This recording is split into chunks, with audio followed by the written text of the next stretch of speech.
Et si on poursuivait nos efforts pour s'organiser mieux cette année? Dans la vidéo d'aujourd'hui, je vais te présenter ma méthode pour planifier mon mois. La semaine passée, je te présentais comment planifier et organiser ton année en utilisant le programme Asana. Cette semaine, je vais faire appel à un nouvel outil qui est mon carnet. Alors oui, dans une certaine mesure, je pense qu'on peut dire que c'est un bullet journal. Cependant, je l'utilise vraiment plus comme un carnet dans lequel je note tout ce que j'ai à faire et dans lequel je m'organise sans suivre les principes du bullet journal habituel. Si c'est la première fois que tu arrives sur la chaîne, bienvenue, je m'appelle Calliope et je suis coach de vie. Sur la chaîne, je t'aide à atteindre tes objectifs, développer ton plein potentiel et t'épanouir de manière alignée. Et je fais cela à travers une vidéo par semaine chaque dimanche. Et si on passait dans l'envers du décor? Pour organiser mon mois, j'utilise 2 pages principales. Ça me prend généralement entre une demi-heure et 1 heure, globalement, pour planifier mon mois. Parce que j'ai fait le travail préparatoire. Donc parce que j'ai travaillé sur ma vision, que j'ai travaillé sur la planification de mon année. Et donc je sais sur quoi en fait je dois me concentrer et ce que je dois planifier mensuellement. Si tu n'as pas fait ces étapes-là, il est possible que ta planification mensuelle prenne évidemment plus de temps. Donc la première page que j'utilise, c'est un calendrier, ce qu'il y a de plus classique, avec donc évidemment tous les jours par semaine dans le mois et les événements principaux. Donc je planifie par exemple les dates à lesquelles des vidéos doivent sortir parce que ces vidéos demandent un travail important qui évidemment doit être planifié. Je mets également des événements qui sortent de l'ordinaire, qui sortent de ma routine, comme un lunch, un événement le soir. Ce calendrier me permet principalement d'avoir une vue globale de mon mois. Je garde tous mes rendez-vous dans mon GSM. Donc c'est vraiment via l'application Google Calendar que je conserve tous mes rendez-vous et tous les événements importants.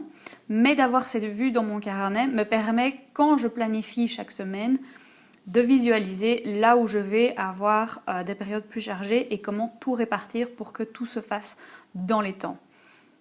Donc ce n'est pas vraiment pour planifier avec 1 heure, donc vous voyez il n'y a même pas les heures, mais c'est vraiment pour avoir une vue globale de mon mois et de comment est-ce qu'il va être, est-ce qu'il est chargé ou pas.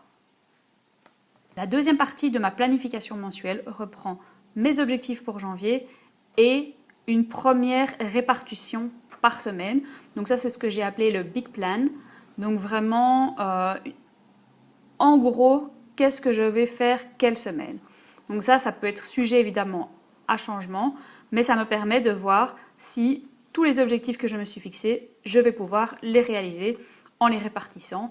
Donc c'est un petit peu la même philosophie qu'il y avait quand je planifiais mon année et que je répartissais mes objectifs par trimestre. Pour la première page, donc avec les objectifs et les focus, je commence toujours par le focus et ensuite les objectifs. Donc le focus, ce sont vraiment les 3 choses principales sur lesquelles je dois mettre mon attention pendant le mois. Donc ça, c'est vraiment quelque chose d'important pour moi, de savoir au final quelles sont mes priorités. Si je vous montrais les pages mensuelles des mois précédents, il n'y avait que des choses business. Maintenant, j'essaye, pour avoir un peu plus d'équilibre, qu'il y ait au minimum un focus qui soit d'ordre personnel. Donc ici, j'ai mis l'habitude que j'essaie de maintenir et créer en janvier et février, qui est de boire 1,5 litre d'eau par jour. Ensuite, une fois que j'ai déterminé les focus, donc vraiment les points importants, je détermine les objectifs que je dois atteindre. Et là, je m'inspire également de mes objectifs trimestriels dans Asana. Et donc, en ayant Asana ouvert, donc là je l'ai déjà fait, donc je ne vais pas vous le réouvrir, mais donc j'ai vraiment Asana ouvert pour voir, ok, ce trimestre-ci, qu'est-ce que je dois accomplir. Je définis mon focus et ensuite je définis mes objectifs qui vont me permettre de faire vivre ce focus et d'atteindre également les plus petits objectifs que je dois atteindre sur base de ma planification annuelle. À ce niveau-ci, je ne mets pas vraiment de limite au nombre d'objectifs que je veux atteindre. Ce sont plus vraiment les gros projets / objectifs. Et là-dedans, une fois de plus, il y a des choses business et puis il y a des choses personnelles. Et finalement, la deuxième page, qui est donc ce Big Plan, où je répartis semaine par semaine les différents objectifs et les sous-tâches qui sont nécessaires pour ces objectifs. Donc ici, je n'ai commencé qu'à la semaine 2 parce que la semaine 1, c'était la semaine de Nouvel An et je n'avais pas encore fait cette planification. Donc j'ai vraiment commencé là où j'en étais. C'est ce que j'aime beaucoup avec ce principe de sorte de bullet journal, c'est que ça nous permet vraiment d'être flexible et s'il y a une semaine où on ne planifie rien et où on ne fait rien pour une raison ou pour une autre, eh bien ce n'est pas grave, on commence avec la semaine 2. Et donc, semaine après semaine, j'essaye de mettre en fait les 3 focus qu'il y aura pour ma semaine, les 3 gros objectifs. Donc par exemple, pour la semaine 2, qui est cette semaine-ci, je mets créer les contenus de janvier, donc les vidéos de janvier qui restent, planifier le premier trimestre et janvier, donc ça c'est ce que j'ai fait en préparation de cette vidéo, et réserver mon voyage à Sataya. Et donc ça c'est vraiment toutes des choses qui se rapportent au focus que j'avais, aux objectifs que j'avais.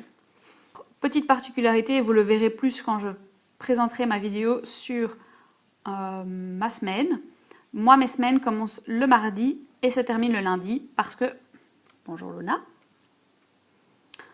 Donc je disais, mes semaines commencent le mardi et se terminent le lundi parce que je suis en fait en 4/5e les lundis et que je travaille le week-end. Et donc, j'ai cette sensation de nouvelle semaine le mardi quand je retourne travailler. C'est pour ça que je les ai planifiés comme ça. Donc, vous, évidemment, faites-le comme vous le sentez. Si vous voulez que votre semaine commence le lundi, commencez-la lundi.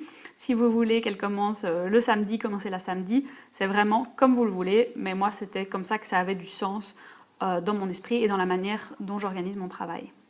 Et voilà, en gros, les 2 pages qui me permettent de planifier mon mois et qui me permettront du coup de planifier mes différentes semaines pendant le mois. Et en ayant cette stratégie, je suis sûre de garder le bon focus et d'avancer dans les projets qui ont de l'importance pour moi. La semaine prochaine, je vous montrerai comment j'utilise tout ça pour créer le planning de la semaine. Et voilà, tu sais maintenant comment j'organise mon mois. Donc n'hésite pas à utiliser ma méthode, à l'essayer et à l'adapter pour qu'elle corresponde à tes besoins. Si tu as d'autres méthodes, si tu as d'autres astuces pour organiser ton mois, n'hésite pas à les laisser en commentaire. Je serais vraiment curieuse d'apprendre de nouvelles astuces et qu'on partage tout cela au sein de la communauté. La semaine prochaine, je t'expliquerai comment je planifie ma semaine dans mon carnet. En attendant, n'hésite pas à liker la vidéo si elle t'a plu, à laisser en commentaire tes astuces pour organiser ton mois et à t'abonner pour ne pas louper la prochaine vidéo. À très vite!